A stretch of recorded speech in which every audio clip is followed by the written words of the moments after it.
घंटी बजाओ। हाँ, स्टार्ट।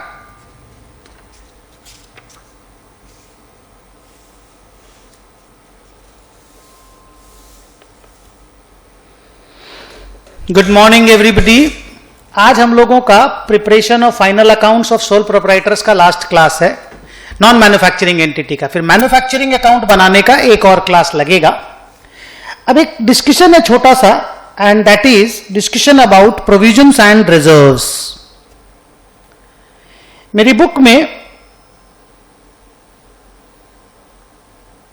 पेज नंबर 103 में एक नोट लिखा हुआ है। पहले सभी स्टूडेंट लोग उस नोट को मैं रीड करता हूं, मेरी बात को ढंग से सुनेंगे। जो नोट लिखा हुआ, उसके बाद मेरे को कुछ लिखाने का मन करेगा तो मैं लिखाऊंगा। ये एक छोटा क्वेश्चन 4 मार्क्स 3 मार्क्स का थ्योरी लिखने के लिए, या एक छोटा सा क्वेश्चन प्रैक्टिकल टाइप में पूछा जा सकता है, और नॉलेज के लिए इंटरफाइनल सभी में, फाउंडेशन में भी जरूरी है। मैं पहले पढ़ता हूं। Provision means any amount written off or retained by way of providing for depreciation, renewal or diminution in the value of asset, or retained by way of providing for any known liability of which the amount cannot be determined with substantial accuracy. A provision is a liability which can be measured only by using a substantial degree of estimation. जो लिखा पहले पढ़ लेता हूं। Thus a provision may be either in respect of a loss in the value of asset provided or written off on the basis of an estimate, or the one in respect of liability for expenses. The portion of earnings, receipts or other surplus of an enterprise, whether capital or revenue, appropriated by the management for a general or specific purpose other than a provision for depreciation or diminution in the value of asset or for a known liability, is known as reserves. The reserves are primarily of two types: capital reserves and revenue reserves. Also, provisions in excess of the amount considered necessary for the purposes these were originally made are also to be considered as reserves. It is thus evident that provisions are charged against the profits while reserve is an appropriation of profit. Bold में लिखा हुआ है। फिर reserve fund के लिखा हुआ, it signifies the amount standing to the credit of reserve that is invested outside the business in securities which are readily realizable. Example, when the amount set apart for replacement of an asset are invested periodically in government securities or shares. अब मैं आपको बताता हूं, छोटी छोटी बातें हैं। जैसे कॉपी में पैराग्राफ नंबर 13 लिखिएगा। मैं लिखाता हूं थोड़ा सा मेरे स्टाइल से। ये तो बुक का स्टाइल है, आपके इंस्टीट्यूट की लैंग्वेज है, थोड़ा मोड़ा मैंने चेंज किया होगा।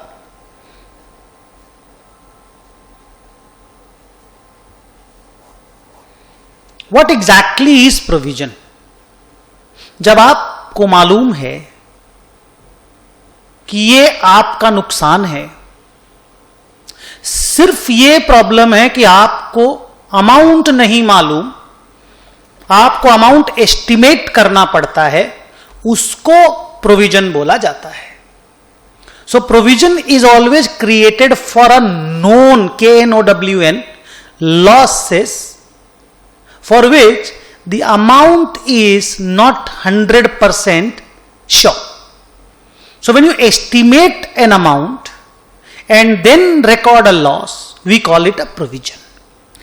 तो आप नोट में लिखोगे, a provision is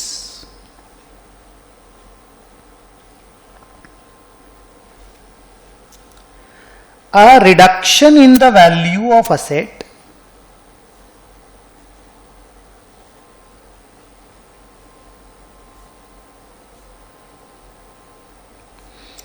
or a liability.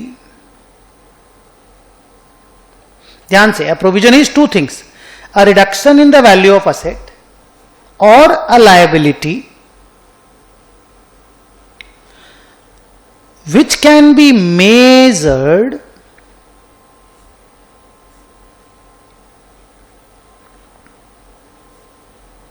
by using estimates.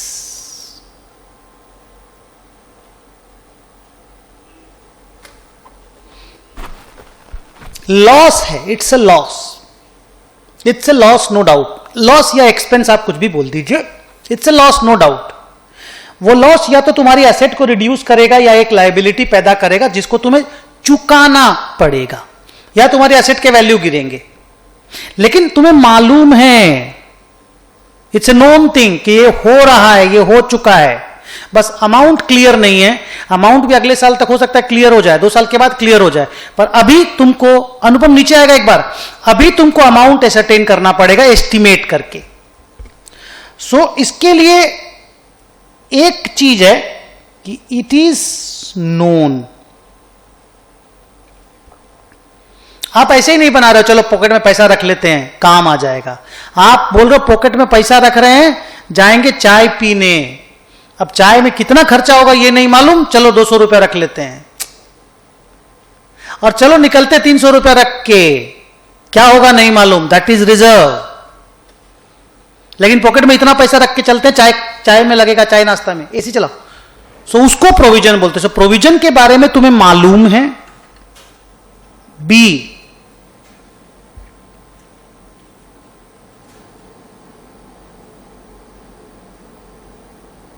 लिखो it is a known, it is known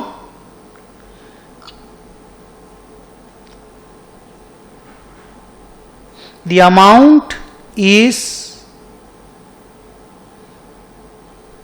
ascertained using estimate।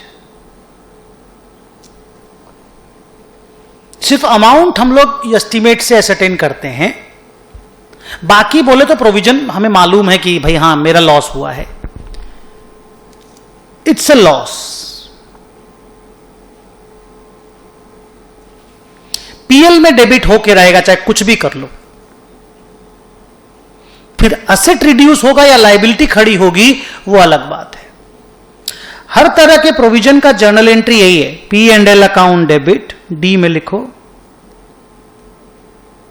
Journal is P and L account debit to provision.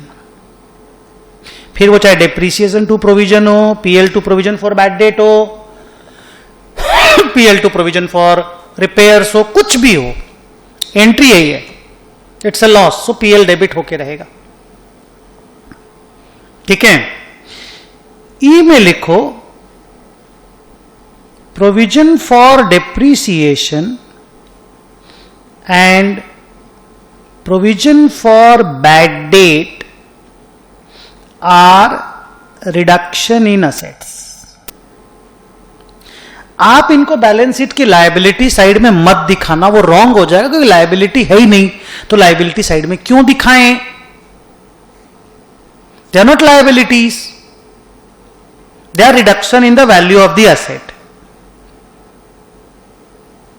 लेकिन प्रोविजन फॉर रिपेयर्स, जिसको warranty cost भी बोलते हैं,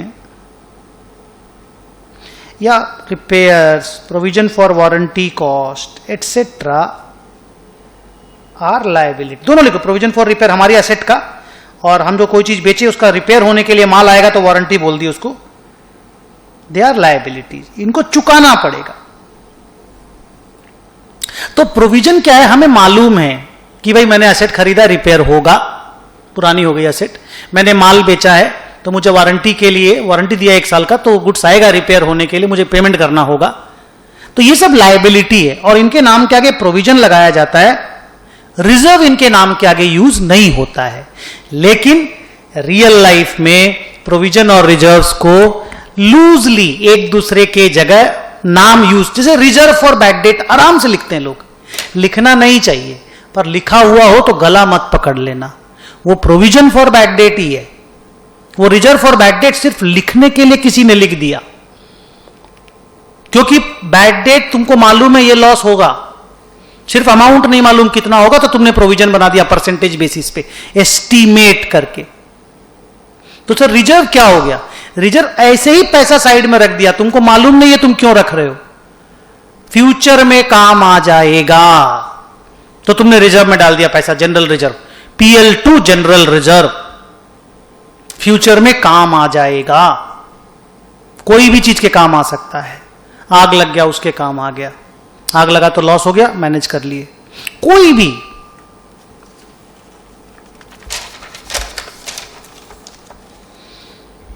नीचे लिखो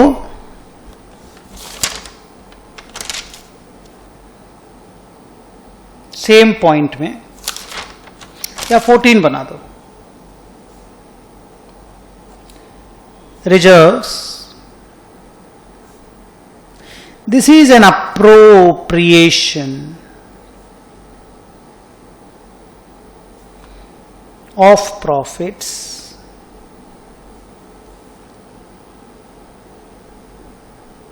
this is an appropriation of profits this is created for unknown purposes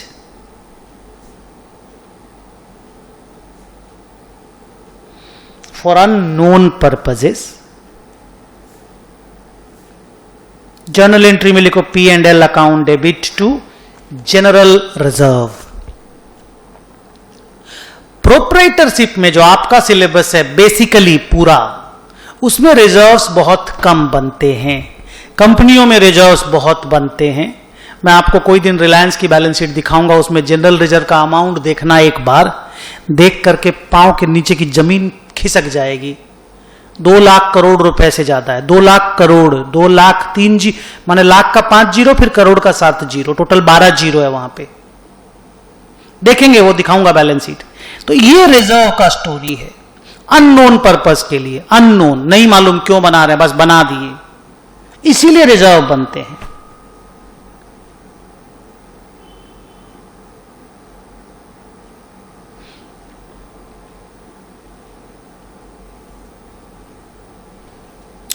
but कई बार मैंने देखा है कुछ रिजर्व नॉन पर्पस के लिए भी बनते हैं, पर उनको लॉस नहीं बोल सकते, नॉन पर्पस के लिए भी बनते हैं। जैसे मुझे याद है, हम लोग इनकम टैक्स एक्ट जब पढ़ते थे तो बहुत सारे रिजर्व बनाते थे, shipping reserve, hotel reserve, foreign project reserve. Non purpose था कि ये पैसा इसी काम में आएगा, लेकिन वो लॉस नहीं था बिजनेस का, अप्रोप्रिएशन ही था। लिख दो, sometimes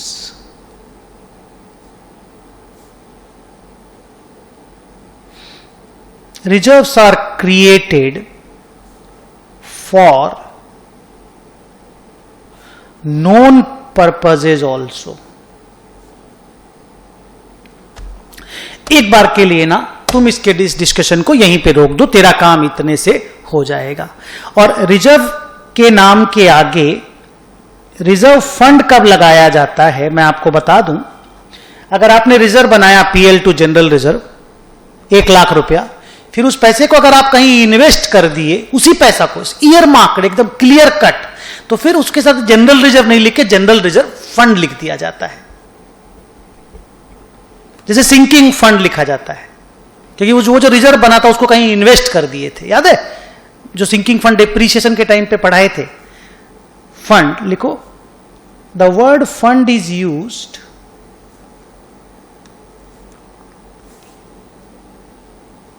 when the reserve amount is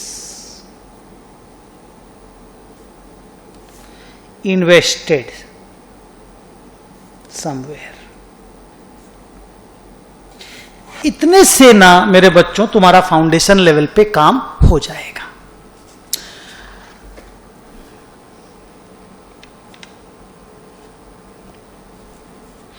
अच्छा, 2 चीज आपको और बता दूं, उसके बाद हम लोग 2 सम बनाएंगे। एक चीज है balance sheet marshalling. Balance sheet marshalling means asset and liability of the balance sheet का अरेंजमेंट। हम आपको एक अरेंजमेंट बताए मेरा तरीके वाला, बोलो कौन सा? सर सबसे पहले फिक्स्ड असेट लिखेंगे, फिर इन्वेस्टमेंट्स लिखेंगे, फिर सारे करेंट असेट लिखेंगे। 3 पार्ट में आपने बोला, fixed asset, investment, current assets. Liability में भी sir capital, long term liabilities, current liabilities, आपने वैसे बताया। आपके सिलेबस में 2 और है, इन ऑर्डर ऑफ लिक्विडिटी और इन ऑर्डर ऑफ परमानेंस।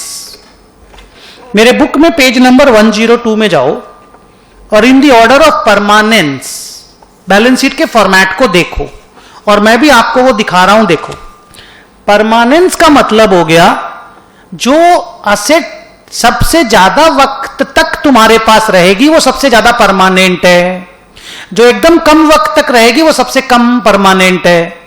तो more permanent to less permanent, या फ्रॉम परमानेंट टू लिक्विड, जो एकदम इनलिक्विड है, जिसको तुम बेच के तुरंत कैश खड़ा नहीं करोगे या बहुत वक्त लगेगा, वो हो गया मोस्ट परमानेंट।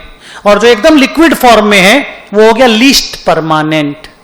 तो most permanent to least permanent basis पे जब आप असेट को अरेंज करते हो तो हम उसे कहते हैं the balance sheet is prepared in the order of permanence. नाम देखिए, land and building, plant and machinery, furniture, stock, debtors, bills receivable, other investment, securities, cash at bank, cash in hand. तो सर हम लोग इस order में तो नहीं बनाते, नहीं सर, हम लोग तो अपने हिसाब से बना देते हैं, अपना तरीका से। यस, और वो चलता है, बहुत पॉपुलर है। बट सर मोर और लेस हम लोग का भी इसी तरह का ही है, आप अगर देखें तो मोर और लेस। बस आप ये दोनों जो इन्वेस्टमेंट है इसको थोड़ा ऊपर शिफ्ट कर देते हैं, दोनों इन्वेस्टमेंट को, या फर्नीचर के ठीक नीचे लिख देते हैं अदर इन्वेस्टमेंट्स को और गवर्नमेंट सिक्योरिटीज को। अदरवाइज ऐसा ही है, मोर और लेस बोल सकते हो। लायबिलिटी में देखो, कैपिटल, रिजर्व्स एंड सरप्लस एक बार भूल जाइए, वही रिजर्व्स है जो मैंने अभी रिजर्व्स बोला ना, वही रिजर्व्स है। Outstanding expenses, loans, trade creditors और बिल्स पेएबल।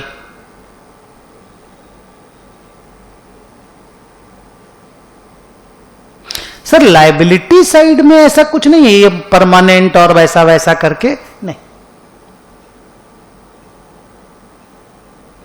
लायबिलिटी साइड आप कैसे भी लिख दो, या ऐसे बोल सकते हो कि कैपिटल इज मोस्ट परमानेंट, फिर थोड़ा लोन आना चाहिए, आउटस्टैंडिंग एक्सपेंस को नीचे आ जाना चाहिए, बिकॉज वो सारा तुरंत ही पेमेंट होने वाला रहता है। तो आउटस्टैंडिंग एक्सपेंस को अगर आप नीचे ले आते हो,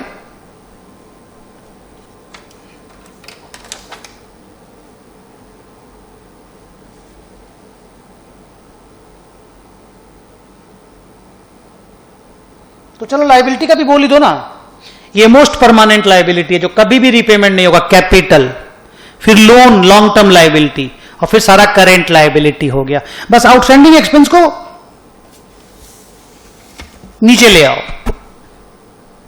सर आउटस्टैंडिंग एक्सपेंस नीचे ही है, हम लोग भी लिखते वक्त एकदम नीचे ही लिखते हैं। तो मोर और less we prepare our balance sheet on permanence वाला concept.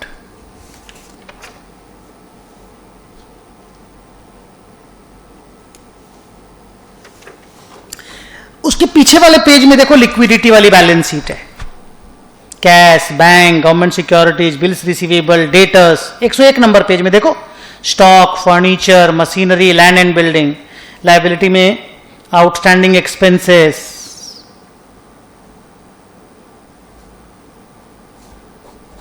Bills payable, creditors, loans, capital. तो सबसे जल्दी लिक्विड होने वाला असेट को ऊपर रखा गया, लेस लिक्विड असेट को नीचे रखा गया। तो सर ये इसको क्या बोलते हैं? इसको बोलते हैं arrangement of assets and liabilities, marshalling of the balance sheet. तो सर हम लोग तो इतना सीरियसली मार्शलिंग पे ध्यान नहीं देते, नहीं, मार्क्स भी नहीं रहता। और सर आप जो फॉर्मेट से सम कराते हैं, क्या हम लोगों को उसी फॉर्मेट में बैलेंस शीट को लिखना बहुत जरूरी है? नहीं, आप ऊपर नीचे भी लिख सकते हो, मार्शलिंग पे मार्क्स नहीं होता। बट धीरे धीरे आप देखना आपकी भी आदत पड़ जाएगी, सबसे पहले फिक्स्ड असेट, फिर इन्वेस्टमेंट, फिर करेंट असेट लिखने की, सबसे पहले कैपिटल, फिर लोन्स, फिर करेंट लायबिलिटीज लिखने की आपको भी आदत पड़ जाएगी, मेरे को पूरा विश्वास है। बस और कुछ पढ़ने को नहीं है। अब हम लोग सम बनाएंगे जो बचा हुआ है। आपसे गुजारिश, रिक्वेस्ट ये है कि मैंने जितना भी थ्योरी लिखाया 12-13 पॉइंट, उसको बार बार पढ़ना है, बिकॉज पॉइंट के अंदर सब पॉइंट बहुत सारे हैं। 11 नंबर में ABCDEFGHIJKL तक है, उसको आप बार बार पढ़िएगा। मैंने जो क्लास में सम बनाया उसको बार बार बनाइएगा जब मौका मिले, और होमवर्क का जो बुक है उससे आप होमवर्क जरूर बनाइएगा। सम नंबर 9 बचा हुआ है, सम नंबर 12 बचा हुआ है। सम नंबर 9 देखिए,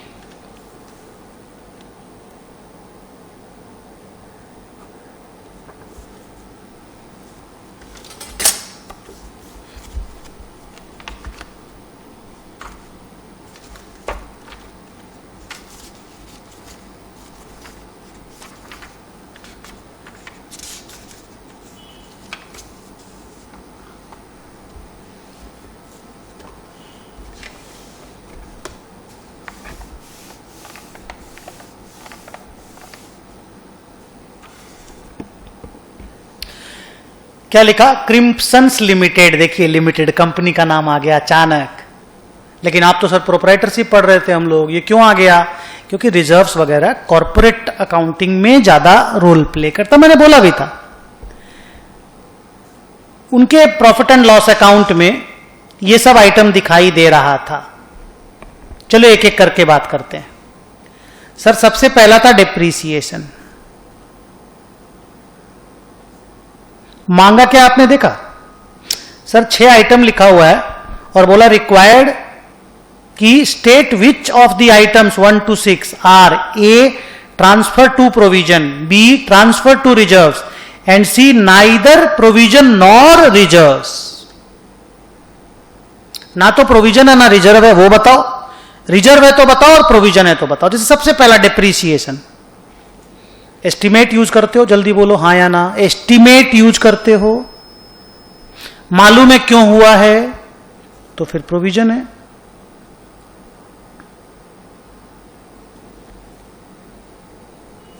बी बैड डेट।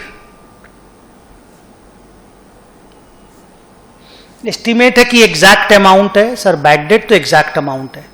जो आदमी पैसा डुबाया वो वाला एग्जैक्ट अमाउंट है। तो जब एग्जैक्ट अमाउंट है तो आप प्रोविजन या रिजर्व्स बोल ही नहीं सकते, तो आप बोलेंगे नो प्रोविजन नो रिजर्व।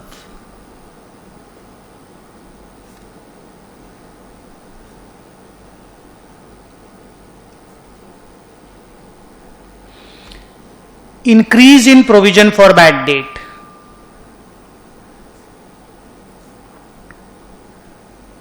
यहां तो नाम में ही सब कुछ क्लियर है, तो लिख दीजिए प्रोविजन है ये।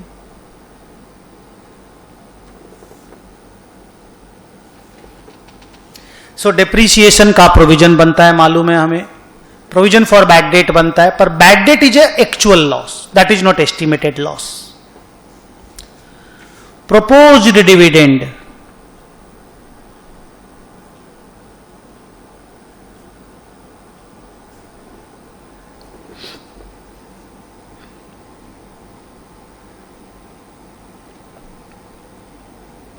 सर रिजर्व बोलना है कि प्रोविजन बोलना है? आज के दिन आप इसको नो प्रोविजन नो रिजर्व बोलिए।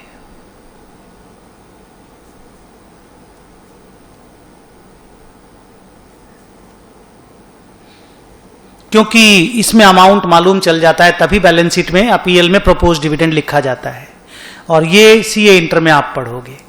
आज के दिन प्रपोज डिविडेंड बोल करके वर्ड नहीं है, that is declared dividend. But फिर भी नो प्रोविजन नो रिजर्व नाम लिखो और आगे बढ़ो एक बार के लिए। Retained profit for the year,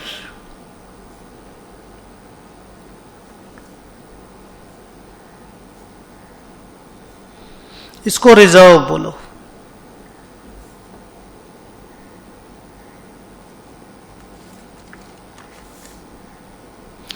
and liability for tax, liability word आ गया तो रिजर्व बोल ही नहीं सकते, प्रोविजन ही बोलना पड़ेगा। तो 1 नंबर, 3 नंबर और 6 नंबर, 1, 3 और 6 प्रोविजन है, 2 और 4 अमाउंट क्योंकि मालूम है तो आप उसको प्रोविजन और रिजर्व कुछ भी नहीं बोल सकते। और रिटेन्ड प्रॉफिट हमेशा की तरह रिजर्व होता है, रिटेन्ड प्रॉफिट को रिजर्व एंड सरप्लस में डाला जाता है। कॉर्पोरेट अकाउंटिंग में मैं आपको एक बात बता दूं, जब आप रिजर्व्स बनाते हो ना तो कॉर्पोरेट बैलेंस शीट में वो रिजर्व्स एंड सरप्लस बोल की एक जगह होती है। जैसे आप अभी जो बैलेंस शीट बना रहे थे कैपिटल के नीचे रिजर्व सरप्लस नहीं लिखा हुआ था क्या?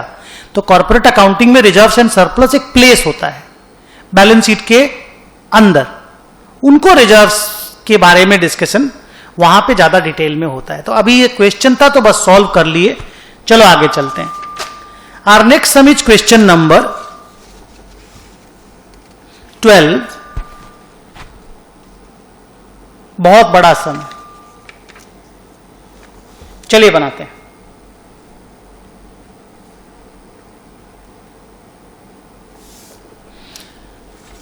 Last question of our book. All other sums are already solved.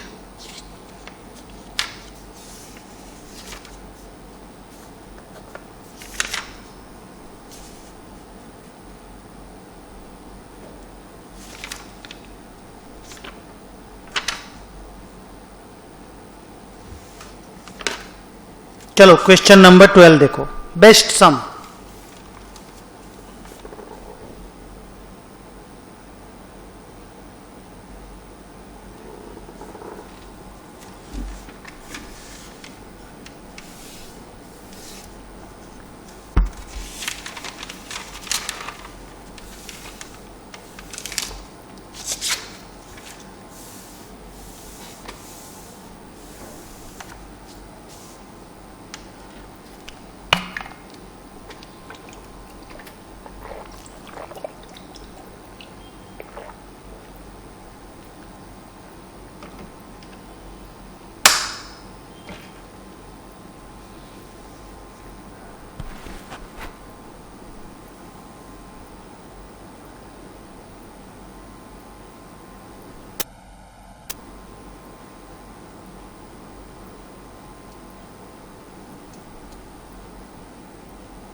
Big सम पढ़ो ना आप आराम से, ट्रायल बैलेंस को पढ़ो, मजा आएगा सम बना करके। बहुत बेहतरीन सम है, दो बड़ा बड़ा सम बनाए हैं, होमवर्क में बहुत सारे बड़े बड़े सम्स हैं, सबको बनाइएगा।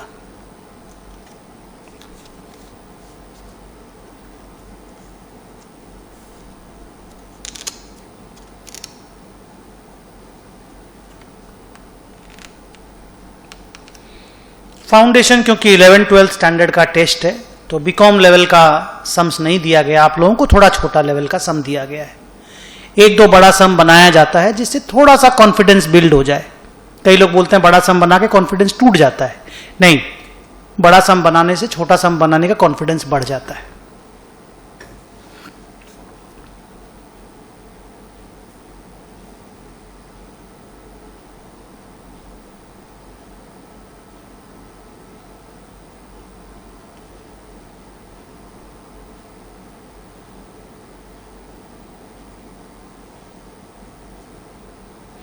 इन्वेस्टमेंट में देखिए डेट दिया हुआ है, ओपनिंग स्टॉक तो ठीक है, इन्वेस्टमेंट में डेट दिया गया है।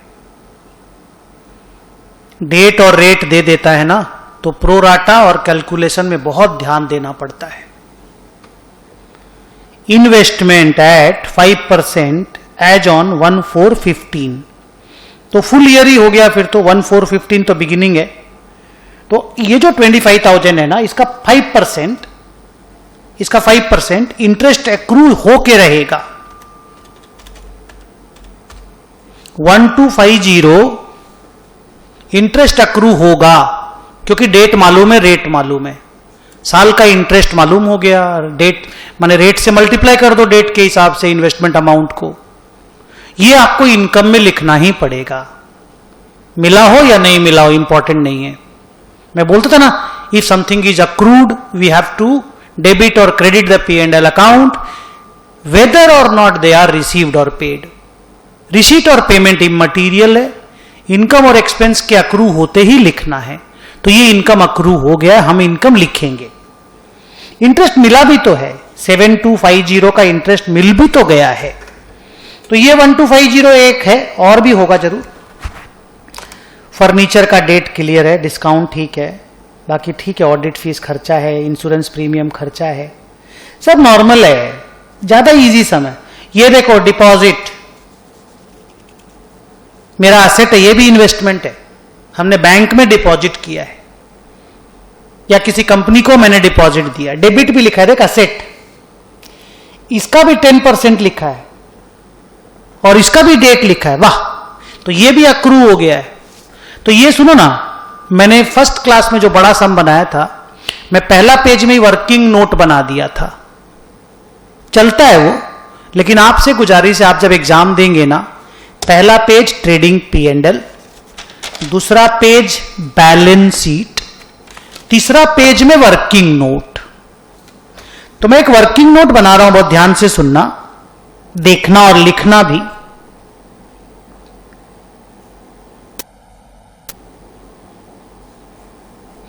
वर्किंग नोट का नाम है इंटरेस्ट।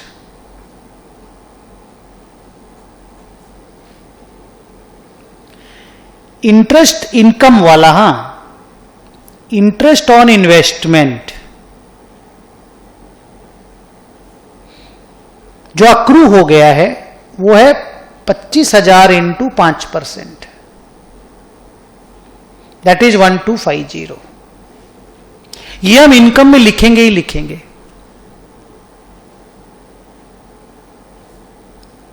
इंटरेस्ट इनकम, फिर इंटरेस्ट ऑन डिपॉजिट्स, ये भी असेट होता है, उन्होंने लिखा भी है डेबिट बोल के। 1,50,000 इंटू 10%, 15,000। ये दोनों मेरा इनकम है, हम इनकम में लिखेंगे ही लिखेंगे। ठीक है, आगे पढ़ते हैं। क्लोजिंग स्टॉक दिया है, बढ़िया है, लिखता this includes goods returned by customers, okay बढ़िया है, on 31st March to the value of 15,000 for which no entry has been passed in the books, okay rectification entry करना है। क्या चीज का रिटर्न है बता सकते हो सर? क्लियर है, सेल रिटर्न है। कस्टमर लोगों ने माल रिटर्न किया, एंट्री भूल गए हैं, तो एंट्री क्या होगी बोलो? ये थोड़ा जगह दे दिए यहां पे सर। एंट्री होगी sales return account debit to debtors account. ये स्पेस थोड़ा ज्यादा छोड़ देना तुम, मैं मैनेज कर लूंगा। Sales return to debtors 15,000। तो सर ये तो रेक्टिफिकेशन एंट्री हुआ ना? यस, इन्होंने एंट्री पास नहीं करी थी, हमें तो करना ही पड़ेगा। सेल्स रिटर्न का एंट्री, सेल का एंट्री डेटर्स टू सेल होता है, उल्टा एंट्री होता है सेल रिटर्न का। सर फिर लिखा purchase include furniture purchased on 1st January, date careful. तो सर परचेज में फर्नीचर घुस गया है तो हटा देंगे ना सर, और फर्नीचर में डाल देंगे। एंट्री मारना है क्या सर? जरूरी है? नहीं, अगर आप मैनेज कर लोगे तो जरूरी नहीं है।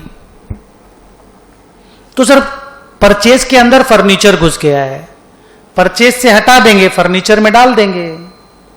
Furniture account debit to purchase ही तो लिखना है। हाँ सर, छोड़ सकते हैं सर, लिख दीजिए ना, इतना बात कर रहे हैं, इससे बढ़िया लिख देते हैं। एग्जाम में अगर टाइम नहीं हो और जो आपको एकदम इजी लगे उसको अवॉइड कर सकते हो इस तरह का वर्किंग बनाने में। वर्किंग अगर टाइम हो तो सारा वर्किंग करना चाहिए, टाइम कम हो तो वो वर्किंग अवॉइड करना जो एकदम इजी दिखे।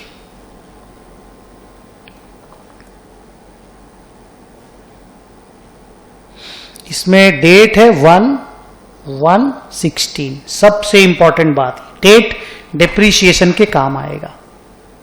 फर्नीचर का रेट दिया, हम कर लेंगे। लोन देखो, लोन एकदम बिगिनिंग में 50,000 का लोन था, फिर एक और लोन लिए 50,000 का, पर वो लास्ट डेट में लिए, तो वो लास्ट डेट वाला लोन का इंटरेस्ट अकाउंटिंग नहीं होगा क्योंकि इंटरेस्ट अक्रू ही नहीं हुआ। लेकिन फर्स्ट डेट वाला लोन का पूरा इंटरेस्ट अक्रू हुआ है। आप हमको बताएंगे उसमें कितना इंटरेस्ट अक्रू हुआ है? रे सर रेट तो नहीं मालूम, रेट खोजो, नहीं मालूम तो फिर कोई दिक्कत नहीं। सर मालूम चल गया ना, ऊपर में लिखा हुआ है लोन फ्रॉम देना बैंक 12%, 1 लाख रुपया। एकदम बिगिनिंग में 50,000 लोन लिए थे, फिर लास्ट डेट में 50,000 और लिए, तो लास्ट डेट वाले पे तो इंटरेस्ट निकलेगा नहीं, वो तो अगले साल से चालू होगा। मीटर जैसे टैक्सी का मीटर, वैसे रेंट का इंटरेस्ट का मीटर। तो 50,000 पे 12% इंटरेस्ट, 6,000 रुपया इंटरेस्ट अक्रू हुआ है। तो क्या इसमें लिखना, छोड़ देते, वर्किंग ये वाला छोटा है। खाली एक बार चेक कर लेना इंटरेस्ट पेड कितना हुआ है देना बैंक को। अगर मिल जाए interest paid to Dena bank, sir interest paid लिखा है लेकिन वो देना बैंक नहीं लिखा है, ठीक है, और भी कहीं से इंटरेस्ट पेड होगा तो देख लेंगे।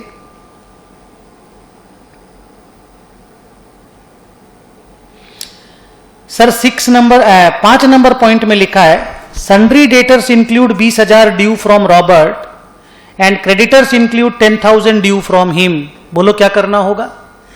म्यूचुअल सेट ऑफ, क्रेडिटर्स भी गिराएंगे, डेटर को भी 10,000 रुपया से लेस कर देंगे, ठीक है।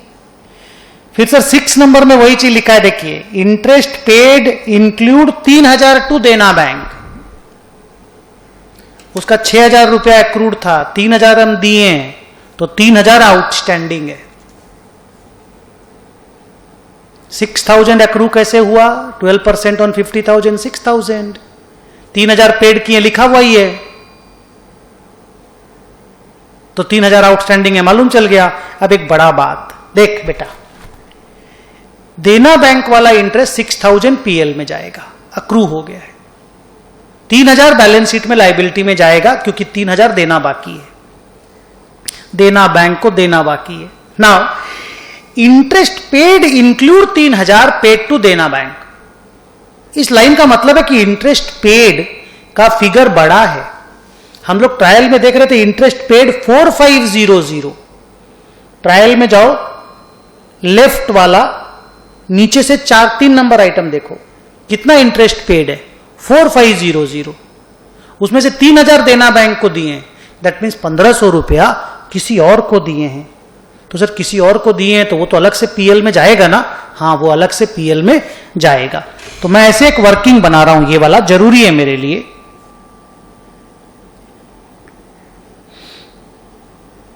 इंटरेस्ट पेड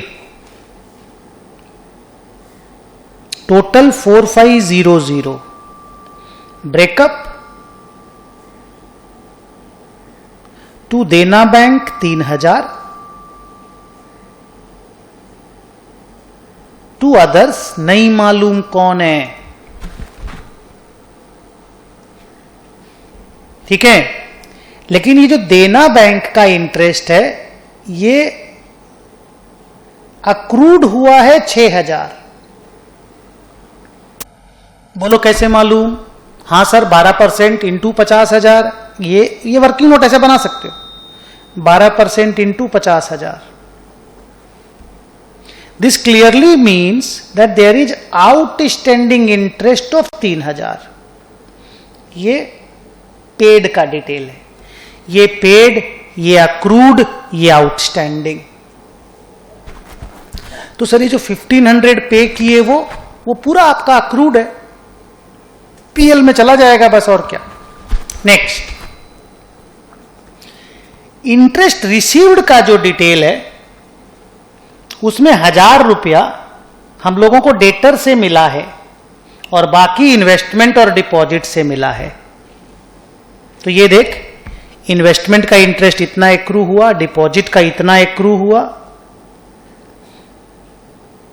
ऊपर वाली वर्किंग में जा रहा हूं, और इंटरेस्ट ऑन डेटर्स 1,000 रुपया एक्रू हुआ। Sir interest on debtor accrue हुआ कैसे मालूम चला? उसका रेट उठ नहीं दिया, जो मिला वही अक्रू होता है। जनरली जो मिलता है वो अक्रू होता है जनरली, बाकी रेट और डेट दिया रहने से थोड़ा सा अलग से कैलकुलेशन हो जाता है। तो सर टोटल इंटरेस्ट एक्रू हुआ 15 और 1 16, 17,250। ये सबसे मजेदार ट्रीटमेंट है इस सम का, ये भी और इंटरेस्ट पेड भी। जानबूझ के क्वेश्चन को कॉम्प्लिकेट किया इन्होंने।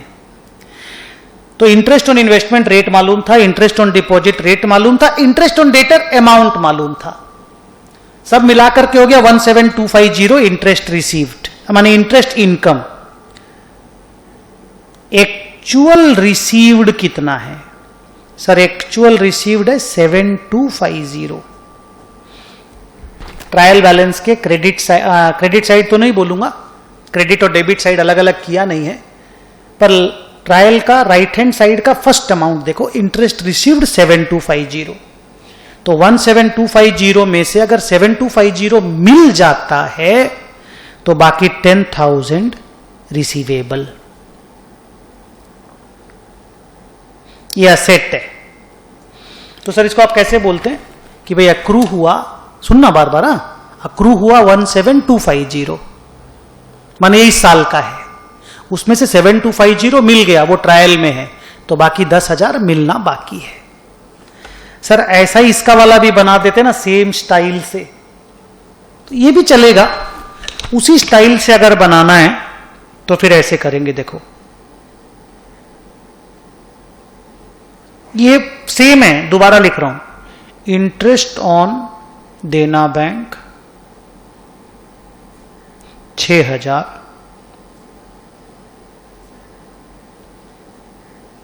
इंटरेस्ट अदर्स 1500,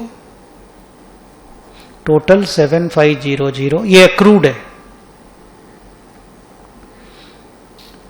इंटरेस्ट पेड 3000 जो कि देना बैंक को दिए हैं,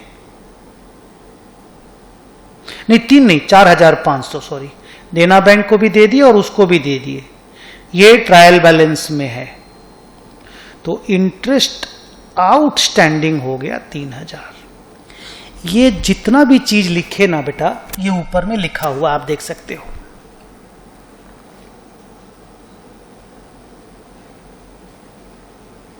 थोड़ा सा झमेला है, एक बार घर जाके देख लेना। समझ में तो अभी भी आ गया होगा। देना बैंक का इंटरेस्ट 3000 खाली देना बाकी है, so that is my interest outstanding, that is my liability. फिर लिखता है कि लिख भी दिया, देख, provide for the interest payable to Dena bank कर देंगे, एंड ऑल्सो प्रोवाइड फॉर, अच्छा हो गया ना, देखो बच गया ये, and provide for the interest receivable. ये रहा इंटरेस्ट रिसीवेबल। वो यही बोल रहा है कि खाली 7250 पीएल में मत लिखो, 17250 लिखना है। 10,000 रिसीवेबल भी है, मिलना बाकी भी है। और लिखा make provision for bad date at the rate of 5% on the balance under sundry debtors. तो सन्ड्री डेटर के अंदर कितना बैलेंस है मालूम क्या? मैं आपको बता सकता हूं, 5 नंबर लिखो, debtors in trial balance. Working बना रहे हो तो चलो बताओ, debtors in the trial balance कितना है? Sir debtors in the trial balance है 1,20,000। अब इसमें से माइनस कर दो सेल्स रिटर्न।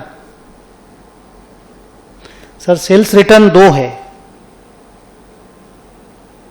एक ये 15,000 अभी वाला, नहीं डेटर से तो खाली 15,000 ही माइनस होगा ना। हाँ 15,000 ही माइनस होगा,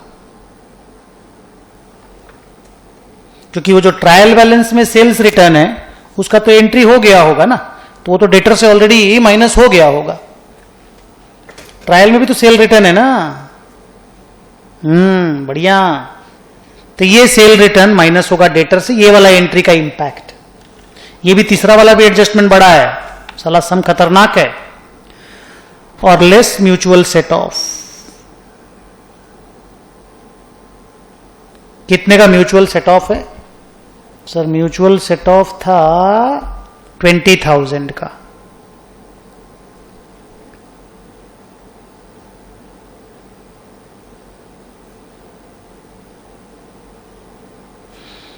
तो डेटर में तो और कोई एडजस्टमेंट नहीं है,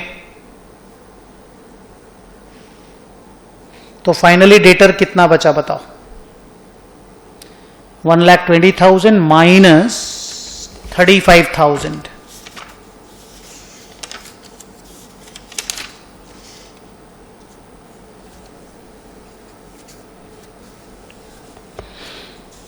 म्यूचुअल सेट ऑफ 20,000 है ना? नहीं सर म्यूचुअल सेट ऑफ 10,000 है।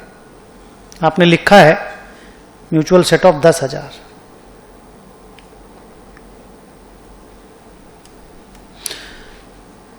$20,000 डेटर में था, 10,000 क्रेडिटर में था, तो म्यूचुअल सेट ऑफ आप बोले तो लोअर अमाउंट का होता है। ऐसे भी आप समझाए भी थे इसको। तो 120 माइनस 15 माइनस 10 इज 95,000। तो अपने जो प्रोविजन फॉर बैड डेट बनाएंगे ना, वो 95,000 का 5% होगा।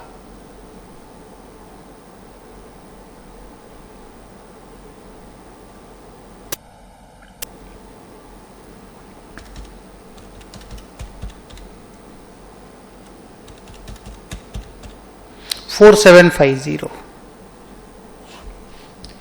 इस क्वेश्चन में मेरे को अच्छा क्या लगा कि ये लोग इंटरेस्ट का जो कैलकुलेशन कराया ना, वो इंटरमीडिएट लेवल का करा दिया, फाउंडेशन से थोड़ा ऊंचा लेवल का। और डेटर का ये ट्रीटमेंट मेरे को अच्छा लगा। 1,20,000 का ट्रायल बैलेंस में डेटर दिया और बोला कोई डेटर माल वापस किया, हम उसका एंट्री करना भूल गए, तो अगर वो माल वापस कर दिया तो डेटर का बैलेंस गिरना चाहिए, तो हमने गिरा दिया 15,000। और एक डेटर म्यूचुअल सेट ऑफ में था तो उसको भी गिरा दिए तो फाइनल डेटर 95,000 आया। और वो जब आया तो बोला provision for bad date 5% create करना है, तो कर दिए। इंटरेस्ट का बड़ा सुंदर था, मैं फिर से इंटरेस्ट समझाना चाहता हूं। देना बैंक का इंटरेस्ट एक्रू हुआ 12% ऑन 50,000। क्यों? क्योंकि लास्ट लोन 50,000 का नया लोन लास्ट डेट में लिए थे, तो वो 6,000 इंटरेस्ट एक्रू हुआ। अदर इंटरेस्ट अलग से दिया हुआ था 1500। टोटल इंटरेस्ट एक्रूड हुआ 7500, उसमें से पेड खाली 4500 हुआ, इसलिए इंटरेस्ट आउटस्टैंडिंग निकला। आउटस्टैंडिंग हम अलग से भी निकाल सकते थे, पर ये ऐसा वर्किंग होने से ज्यादा सुंदर होता है। सबसे बढ़िया लगा interest income. Interest on investment rate भी मालूम था, अमाउंट भी मालूम था, 1250 अक्रू हो गया। इंटरेस्ट ऑन डिपॉजिट अक्रू हो गया 15,000। इंटरेस्ट ऑन डेटर 1,000 अक्रू हुआ, सबने बोला भी है 1,000 रुपए का इंटरेस्ट ऑन डेटर। और ये जो इंटरेस्ट अदर वाला इंटरेस्ट था, ये हम लोग कैसे निकाले थे बताओ? ये देखो, यहां से इंटरेस्ट पेड 3,000 देना बैंक का था और बाकी अदर इंटरेस्ट पेड था। साला वो लिख के भी नहीं दिया कहीं पे, हम लोग को मेहनत करके निकालना पड़ा, क्योंकि उसने लिखा था इंटरेस्ट पेड, 6 नंबर पॉइंट देखो, interest paid include 3,000 paid to Dena bank. That means कोई और इंटरेस्ट पेड भी है, दैट इज मैंने नाम दे दिया अदर इंटरेस्ट। चलो वर्किंग कंप्लीट, फॉर्मेट में जाते हैं।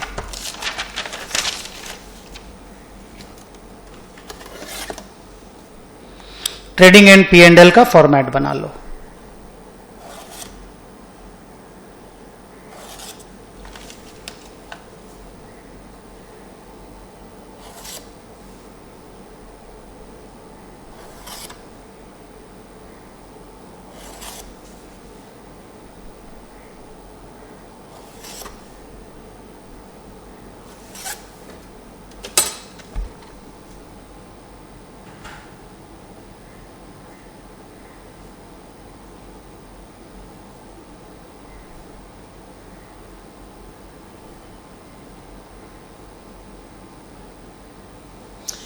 Trading and profit and loss account for the year ended 31/3/2016.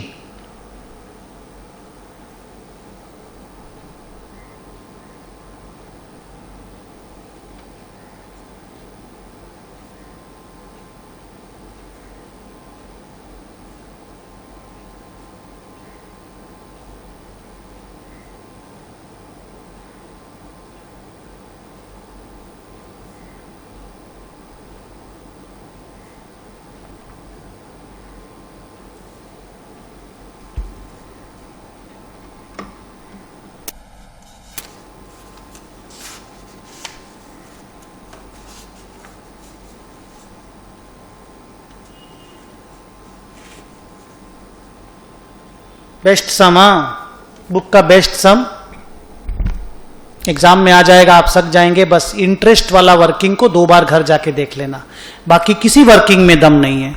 और इंटरेस्ट में भी दम इसलिए आया कि डेट और रेट दोनों दिया हुआ था, उसमें भी अदर इंटरेस्ट को इन्होंने झूठ मूठ का घुसा दिया। वो अगर नहीं घुसाता तो बहुत ईजी हो जाता। चलो ट्रेडिंग 5 आइटम का कि 6 आइटम का? सर कैरेज इनवर्ड भी है, तो चलो लिखते हैं। To opening stock,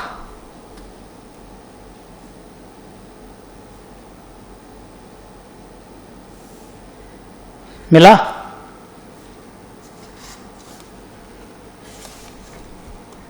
$2,34,000। To purchases,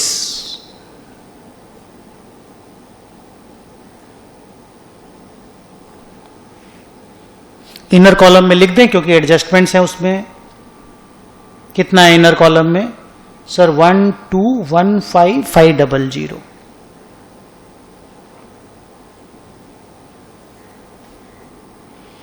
बढ़िया है ना, एक एक करके लिखते जाएंगे ना, 6 आइटम ट्रेडिंग है तो। परचेज रिटर्न लेस करना है, परचेज रिटर्न खोजो सर, नीचे ही है, ढूंढना भी नहीं पड़ेगा, 29,000। और एक तो परचेज में कुछ मिस्टेक किया था ना, देखो तो मैंने वर्किंग नोट बनाया था, ये रहा, furniture to purchases, furniture purchase हुआ था, परचेज में घुसा दिया था। हाँ तो लेस कर दो ना,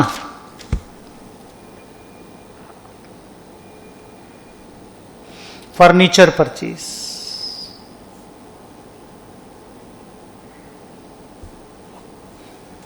सर ये जो इनर कॉलम बनाते हैं, ये यही सब रेक्टिफाई करने के लिए भी यूज होता है क्या? यस।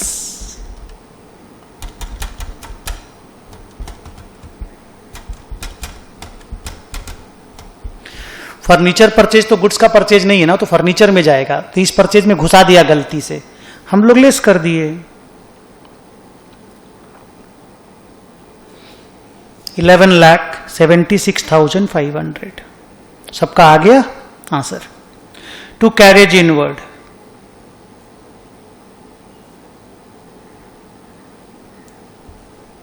कितना है बोलो, देखने दीजिए sir, 93,000 by sales.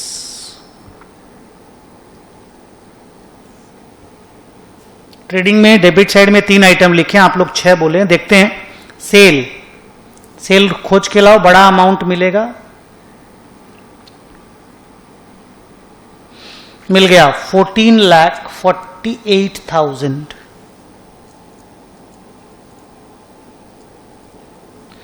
Less sales return, 2 है, 2 ट्रायल में 1 है और मेरे पास 1 है एडजस्टमेंट में, ये रहा। ट्रायल वाला खोजो सर, वहीं पे ही है 43 और ये रहा 15, ये भी सेल रिटर्न ही है, तो 43 प्लस 15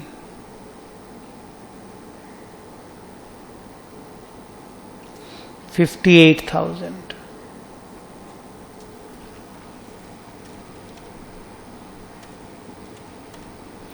$13.90।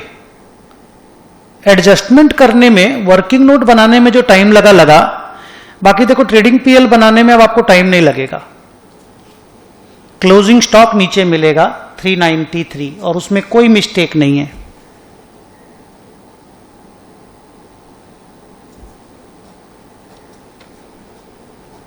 जीपी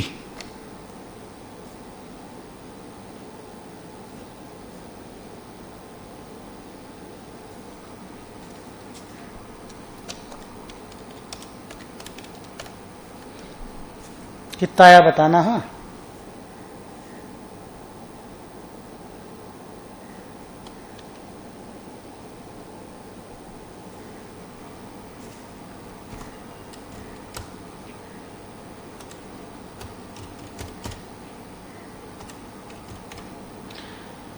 $279,500।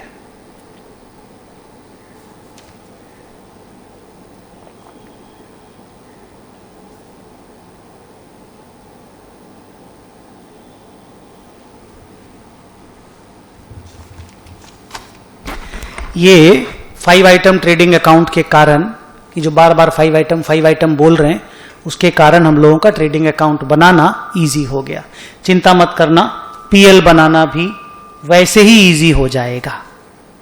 चलो एक एक करके खोजते हैं इनकम और एक्सपेंस। पहले इनकम खोज लो, से डिस्काउंट रिसीव्ड और इंटरेस्ट इनकम, आपके 2 ही होता है। सीए फाउंडेशन में 2 से ज्यादा वो लोग नहीं देते। डिस्काउंट रिसीव्ड मिल रहा है क्या, खोजो। मिला, लिख दो।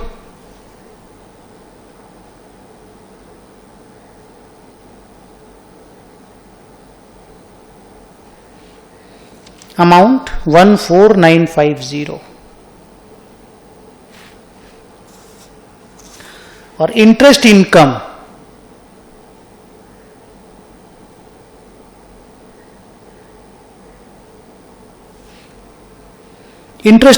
क्योंकि रिसीव्ड अलग है, इनकम ज्यादा है, रिसीव्ड बहुत कम हुआ है। देखो ये रहा कितना इनकम है, कितना रिसीव्ड है? सर इनकम है 17250, तो वही पीएल में जाएगा। जो रिसीव्ड है वो कैश बुक में जाता है, और जो रिसीवेबल बच गया वो हमारा असेट होता है। समझे? Income P and L, received cash book, receivable balance sheet asset. और लॉजिक भी समझ में आ गया होगा। Income and expenditure account PL, receipt and payment account cash book, asset and liability balance sheet. हाथ देखना। चलो 17250,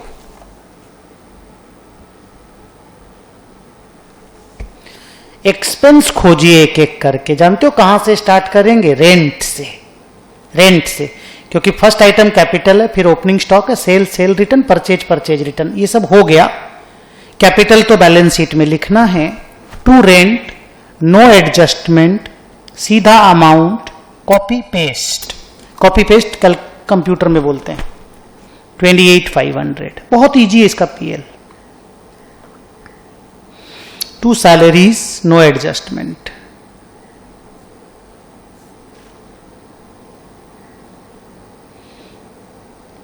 $46,500। सीरियली लिखते जाएंगे ताकि कुछ स्किप नहीं हो जाए।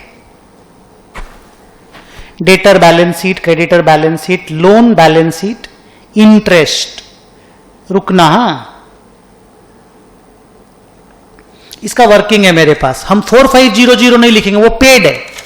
मेरा इंटरेस्ट एक्रू कितना हुआ है यहां पे लिखे हम। देख, ये 6000 भी एक्रू हुआ है, ये वाला, और ये 1500 यहां पूरा लिखा हुआ। देख, ये इंटरेस्ट एक्रूड, उसमें से इतना हो गया पेड, तो इतना हो गया आउटस्टैंडिंग। तो जो एक्रूड होता है ये वाला, ये पीएल में जाता है। 4500 कैश बुक में, ट्रायल में भी जाता है। फिर ये बैलेंस शीट आउटस्टैंडिंग। तो हम कितना लिखेंगे बोलो? सर 7500, एकदम क्लियर।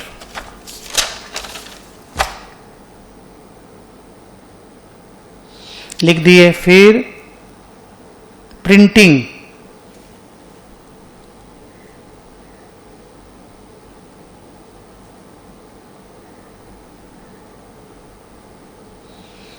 $17,500। नहीं सर 17,000 खाली। ओके, ये सब एरर हो जाता है। देखो, ये साला फिर कभी पकड़ में नहीं आएगा। जब लास्ट में बैलेंस शीट टैली नहीं होगा तब पकड़ में आएगा।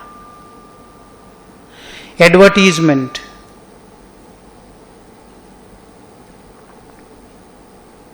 पीएल में देखिए कोई एडजस्टमेंट नहीं है। दोनों इंटरेस्ट का लफड़ा था और इंटरेस्ट का वर्किंग बना दिए, तो कितना अक्रूड है मालूम चल गया, तो काम ही हो गया। 56,000। इंटरेस्ट रिसीव्ड हम लिख दिए इनकम में, ज्यादा मिला था अक्रूड इनकम। फिर डिस्काउंट अलाउड, डिप्रीशिएशन लास्ट में लिखेंगे।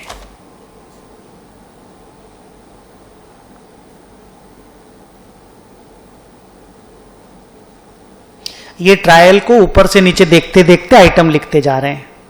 37,700, नॉट अ स्मॉल अमाउंट।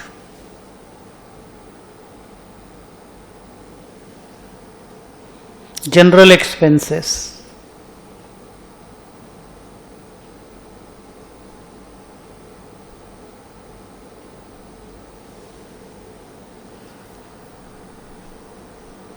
मेरे साथ साथ लिख पा रहे हो? 19,600। Audit fees,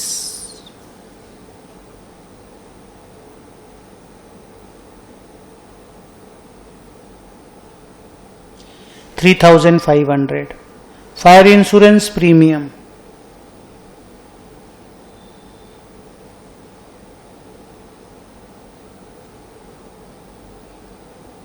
$3,000। सब खर्चा है बिजनेस का। Travelling expense 11,650।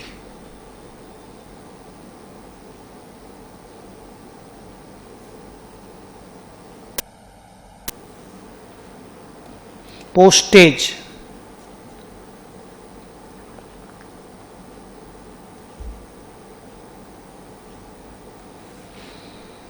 किसी भी एक्सपेंस में एडजस्टमेंट नहीं था, एक सिंगल में। Postage, travelling, fire insurance, audit, general expense, discount, advertisement, printing, salary, rent खाली कॉपी किए, डिस्काउंट रिसीव्ड कॉपी किए, खाली इंटरेस्ट इनकम और इंटरेस्ट एक्सपेंस को कॉम्प्लिकेट किया, अदरवाइज कोई झमेला नहीं था। ड्राइंग बैलेंस शीट में जाएगा, कैपिटल, कैश वगैरह सब बैलेंस शीट का है, डिपॉजिट भी असेट है। अब खाली डिप्रीसिएशन। फर्नीचर पे ना, खाली फर्नीचर एकमात्र कैपिटल फिक्स्ड असेट है ना, मेरे को फर्नीचर खोज के लाके दो ना, कहां है? नहीं मिल रहा है। हाँ मिल गया सर, 9000 है शुरू में,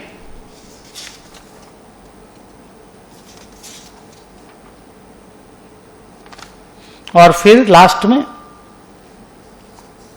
फिर सर जनवरी में खरीदे 10,000, माने 9,000 पे प्रो राटा अगर लगाओगे तो फुल ईयर का लगेगा, और जो 10,000 हम खरीदे जनवरी में, उसमें खाली जनवरी, फरवरी और मार्च 3 महीना का लगेगा। तो रेट क्या है रे सर? रेट है 10%। वर्किंग बना दे क्या?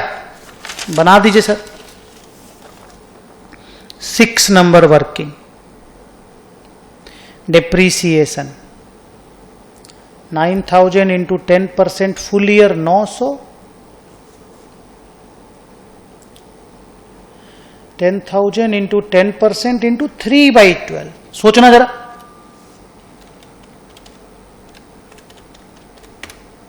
$250, टोटल 1150।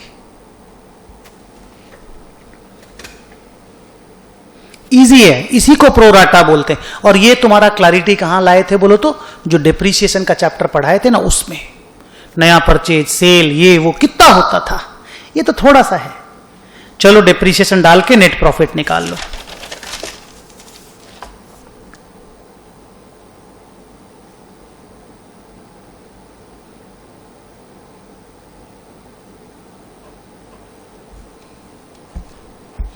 मैं एक बार फिर से सर्कल कर देता हूं। This was important, working note में है। This was important, working note में है।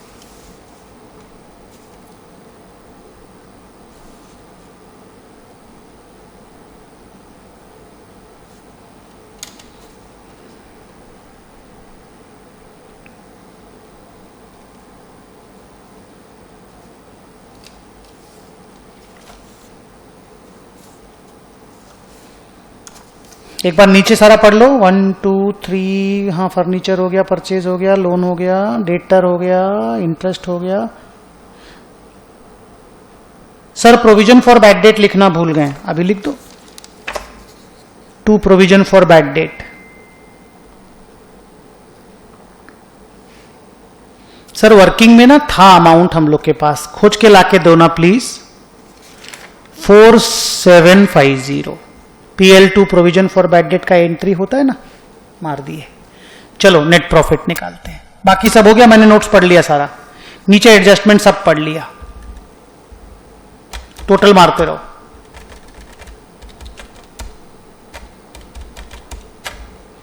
$311,700।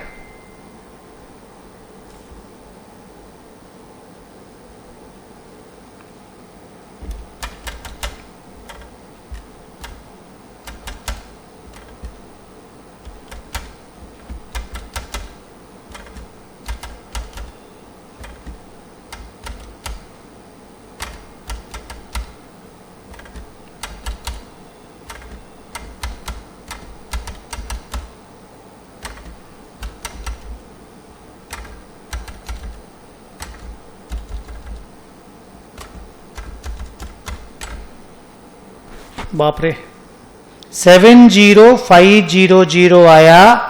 Those who had done before me please raise your thumb. 70500, is it correct? I believe it is correct. Balance sheet tally नहीं होगा तब सोचेंगे। सब चीज अच्छा था, सबसे अच्छा इंटरेस्ट था, बाकी सारा चीज इजी था। इस सब में लंबा है, इंटरेस्ट का लफड़ा इन्होंने जानबूझ के टफ दे दिया। Provision for bad date simple था।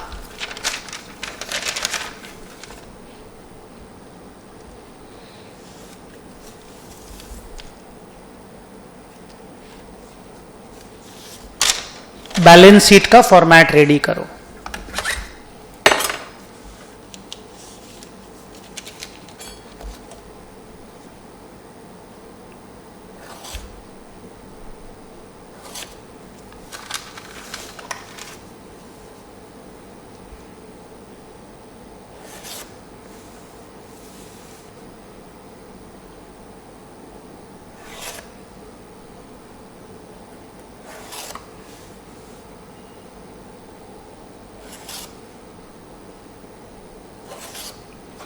बैलेंस शीट इस क्वेश्चन का इजी है, तुम खाली मेरा फंडा फॉलो करना। पहले फिक्स्ड असेट, फिर इन्वेस्टमेंट्स वगैरह, फिर करेंट असेट्स।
फॉर्मेट जैसे ही सम चालू हो ना बेटा, आपको तो मालूम है ट्रेडिंग पीएल बैलेंस शीट बनेगा। फॉर्मेट तो ये फिक्स ही है, दो कॉलम अमाउंट का बनाना है, पीएल में भी और बैलेंस शीट में भी, तो वो रेडी करके रख लिया करो।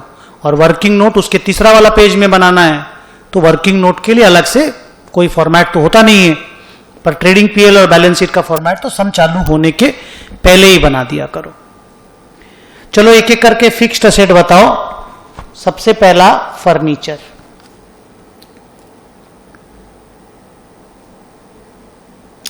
नाइन या 19, सोच के बताना। सर पहले ट्रायल में जाने दीजिए। ट्रायल में 9,000 है, 9,000 और नया परचेज 10 है, तो 19,000। Inner column why depreciation 1150।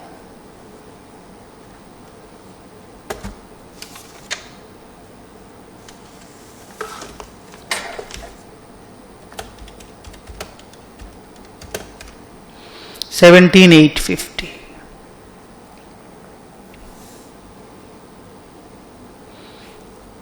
एक ही फिक्स्ड असेट है और कुछ नहीं है, लैंड बिल्डिंग प्लांट सब कुछ नहीं है। फिर इन्वेस्टमेंट दो ठो है, एक नामी इन्वेस्टमेंट रखा है और एक का नाम है डिपॉजिट्स, और एक है इंटरेस्ट रिसीवेबल जो मेरे वर्किंग में है।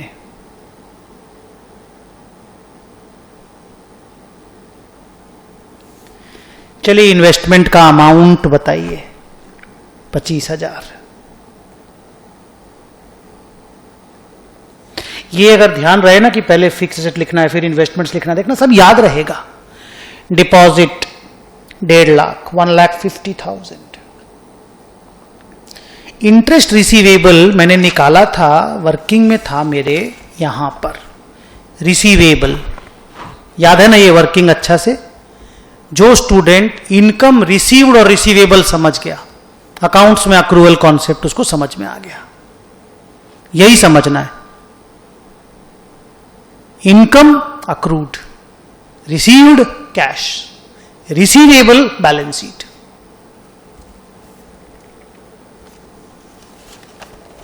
$10,000। अब मेरे करेंट असेट लिखने हैं मुझे। स्टॉक, डेटर्स,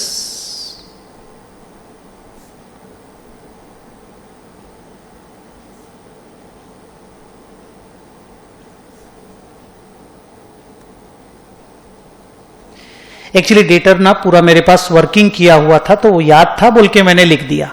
पहले आप मेरे को क्लोजिंग स्टॉक बताओ। सर स्टॉक नहीं दिख रहा है, मेरे को दिख गया 393,000।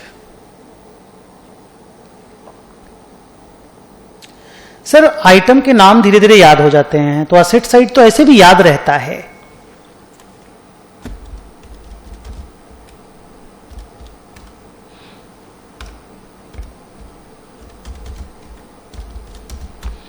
$90,250 कैश बैंक है ये सब। सर है ना कैश इन हैंड।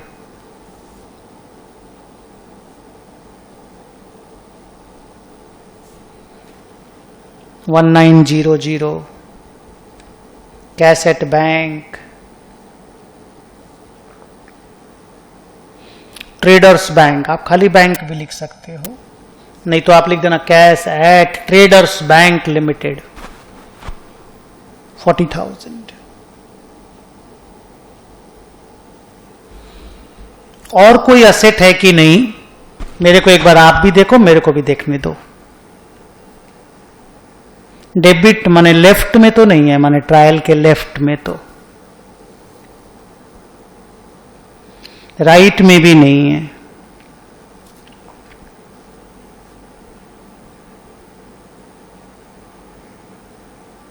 और नहीं है। मैं एक बार वर्किंग मेरा देख लेता हूं। इंटरेस्ट रिसीवेबल लिख दिया, डेटर को लेस कर दिया, फर्नीचर हो गया, सब हो गया। और नहीं है। टोटल मारो, बाकी बाद में देखेंगे।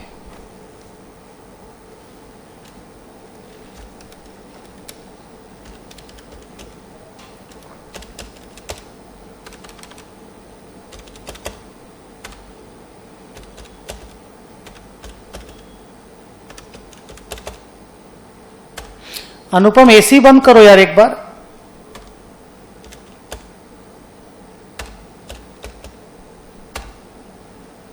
$7,28,000।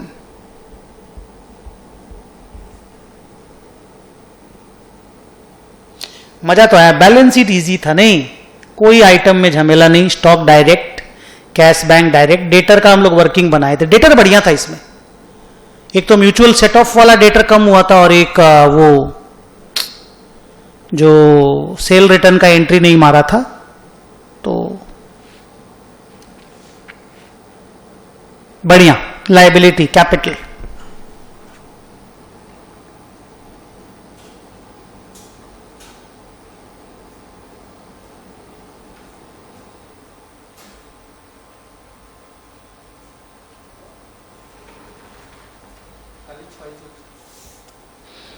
थोड़ा देर में क्लास खत्म हो जाएगा, बंद कर देना। चलो कैपिटल का ओपनिंग बैलेंस ढूंढते हैं। मिला सर? सबसे पहले तो वही दिया हुआ है। बैलेंस शीट जल्दी हो जाएगा, बैलेंस शीट इजी है। सब में खाली वर्किंग बढ़िया था। 540,500। नेट प्रॉफिट आया था 70,500। ड्राइंग खोजिए, ड्राइंग 50,000।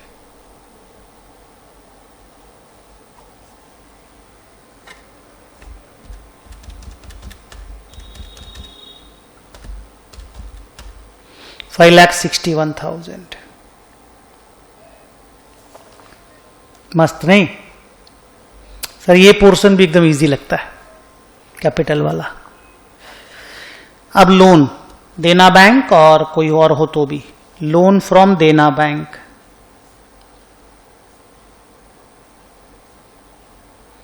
सर 1 लाख है बिल्कुल। ट्रायल में भी तो 1 लाख ही दिया हुआ है। हाँ। इंटरेस्ट पेएबल,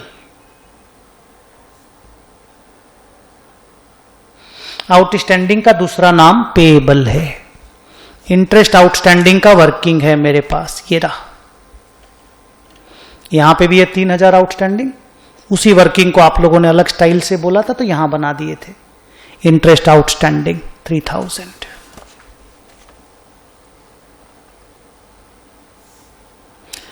क्रेडिटर में 10,000 रुपया कम करना है, म्यूचुअल सेट ऑफ वाला।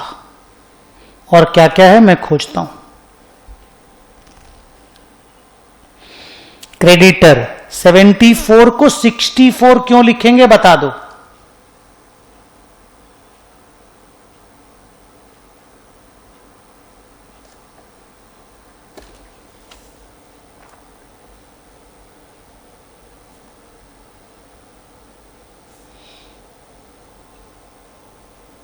Mutual set of,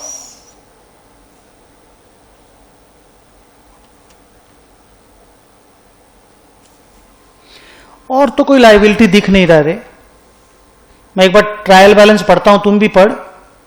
capital, stock, sale, sale return, purchase, purchase return, carriage inward सब लिख दिए, रेंट, सैलरी, डेटर, क्रेडिटर सब लिख दिए, लोन, इंटरेस्ट, प्रिंटिंग, एडवर्टीजमेंट सब लिख दिए, interest, bank, discount, investment, furniture asset लिख दिए, discount, general expense, audit fees सब लिख दिए।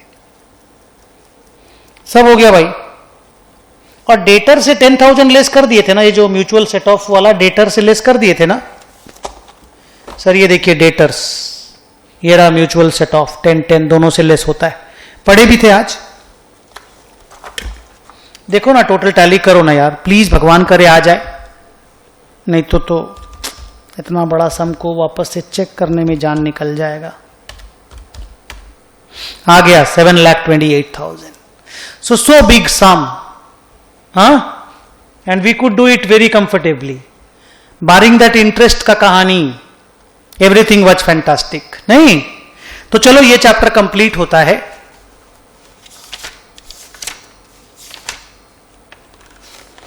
मैन्युफैक्चरिंग एंटिटी वाला जो फाइनल अकाउंट है, छोटा सा है वो, और किसी दिन करेंगे, अगली क्लास में करेंगे। आज की क्लास खत्म करते हैं। Thank you very much. Homework सारा बनाना है, ओके? सारा मीन सारा, और क्लास वर्क में जितने भी समय जो मैं बना के देता हूं उसको एक बार घर में जाके प्रैक्टिस करना है। चलो आज की क्लास खत्म। Thank you.